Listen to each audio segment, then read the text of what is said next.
तो आप सभी का बहुत बहुत धन्यवाद। सबको नमस्ते, प्रणाम, सत श्री अकाल सब। और कुछ पंक्तियां लिखी हैं, उसके साथ आज का कार्यक्रम शुरू करते हैं। तो कुछ इस तरह से है कि ईद और शरद पूर्णिमा के इस पार, ईद और शरद पूर्णिमा के इस पार मजलिस सजाई है हमने फिर से यार। क्या बात। तुम्हारी सुनेंगे और कुछ अपनी सुनाएंगे, कुछ तुम्हारी सुनेंगे और कुछ अपनी सुनाएंगे। क्या कुछ बीत रहा है वो कविता में बताएंगे। क्या बात है। इसी के साथ शुरू करते हैं। और सबसे पहले यही सोच रहे थे कि किस ढंग से करें, तो हम इसे पूरे दुनिया में घूमते हुए करेंगे, ऐसा नहीं कि एक देश पहले। तो आज आपको अराउंड न्यूजीलैंड से आपको लिए चलते हैं अपने देश भारत। और वहाँ सबसे पहले डॉक्टर स्मिता सिंह से आग्रह करूंगा कि वो मंच पर आएं और अपनी रचना सुनाएं।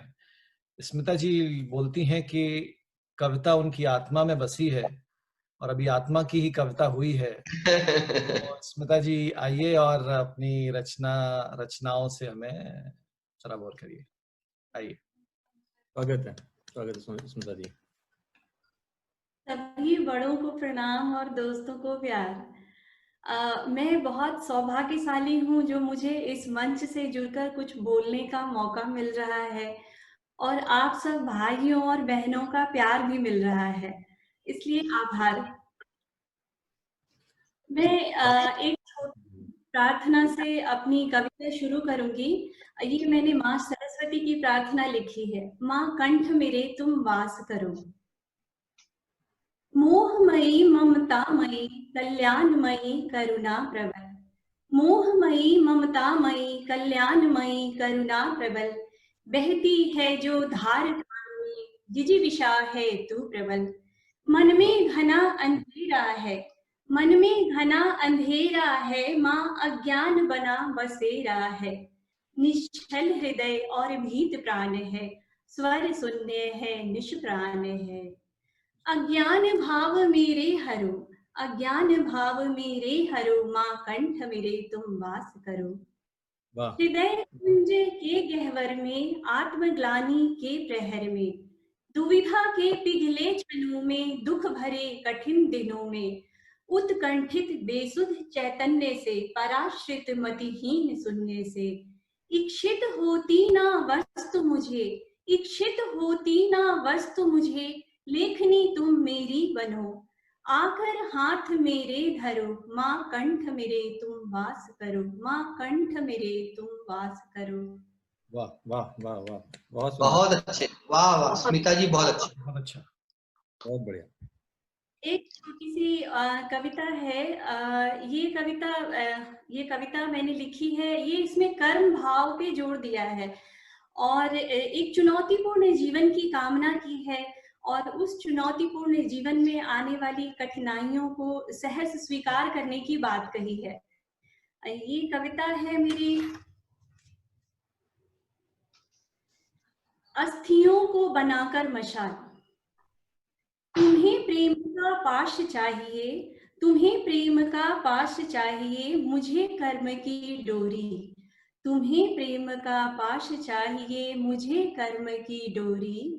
तुम्हें चाहिए नरम बिछौना, मुझको हिम्मत थोड़ी। सदा सोए रहने से बोलो, सदा सोए रहने से बोलो, जीवन कैसे चल जाता है। छिड़ते नहीं जब तक तार मृदंग पर, संगीत कहाँ से आता है। बहुत बढ़िया, बहुत बढ़िया। कर्तव्यों का भार उठाकर, कर्तव्यों का भार उठाकर, कदम पंथ में बढ़ा करे, नव स्वप्न भर नूतन ऊर्जा ले, नव स्वप्न भर नूतन ऊर्जा ले, सृजन कार्य अब चला करे।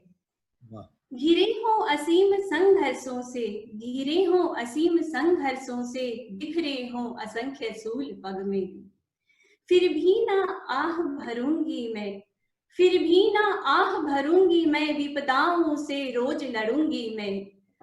मन नहीं चाहता बैरागी वन में जीवन का राग सुनाऊं। मन नहीं चाहता बैरागी वन में जीवन का राग सुनाऊं। तुम भी छेड़ो मधुर तान और मैं कुछ गीत गाऊं। श्रृंगार और प्यार में डूबे, श्रृंगार और प्यार में डूबे, परिकल्पना की चाह नहीं, फूलों और कलियों से सजे अल्पना की राह नहीं। वाह सतत मिलन का चाहिए न राग, सतत मिलन का चाहिए न राग। मुझको दो पौरुष की आग, मुझको दो पौरुष की आग। जले जहां तक ज्वाला जग में, जले जहां तक ज्वाला जग में, जलते हो अंगारे रग में। दहकाए जो तन मन को, दहकाए जो तन मन को, उसी आग में जला करूंगी अस्थियों को बनाकर मशाल, अस्थियों को बनाकर मशाल। वाह वाह, बहुत सुंदर स्मिता बहुत जी, ही बहुत सुंदर। सुंदर। बहुत आप बढ़िया। क्या जब बात, वाह, आप जब कविता वाचन कर रही थी तो ऐसा लग रहा था कि मैं मैथिली ये सूर्यकांत नाराजी कविता पढ़ रही हूँ पहली बार जो आपने बोली थी, और दूसरी महात्मा जी की झलक दिख रही थी। बहुत ही अच्छी, बहुत ही अच्छी। बहुत बहुत धन्यवाद। मैं तो बस अभी मैंने शुरुआत की है, मुझे इतना कुछ तो आता नहीं। नहीं, बहुत अच्छा स्मिता जी, आपकी कविताएं आप अनवरत इस यात्रा को जारी रखें। बहुत अच्छा लगा आपको सुनकर। धन्यवाद। तो स्मिता जी बहुत अच्छी, पहले आराधना और फिर कविता के बाद बहुत ही आपने माहौल बना दिया है।